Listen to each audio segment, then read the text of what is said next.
It is only about 10 years away to the United Nations target for the attainment of universal health coverage by the year 2030. Although much has been said about the need to achieve universal health coverage in Nigeria, medical practitioners say the current low level of health insurance coverage, as well as corruption in the sector, cast a gloomy picture on its attainment by the year 2030. The NHIS was able to cover only about 5% of the population, in fact less than 5%. So, yes, so it hasn't made much progress in expanding the volume. And insurance depends on volume. You must capture as many people as possible so that the funds accruing from this number can go a long way to fulfilling the expectations. Because if every one of us is covered, the payment from each one of us may not be heavy, but because little drops of water obviously would make an ocean. I tell you, funding is a problem.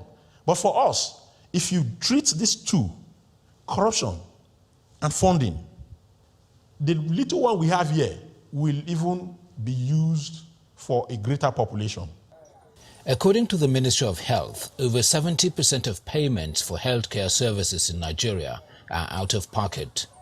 The National Health Insurance Scheme (NHIS) was introduced by the federal government in 2005 to address this challenge and provide health insurance for citizens.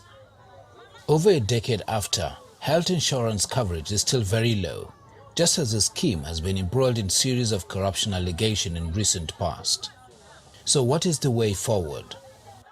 Politics comes into a lot of problems in Nigeria, and quite often that particular decision-making process leads to corruption.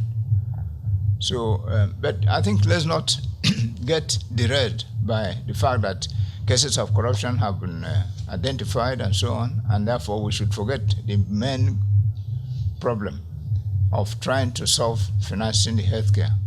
There are a lot of guidelines on how it has been achieved in other places. Maybe we haven't gotten it right from that direction, administrative side.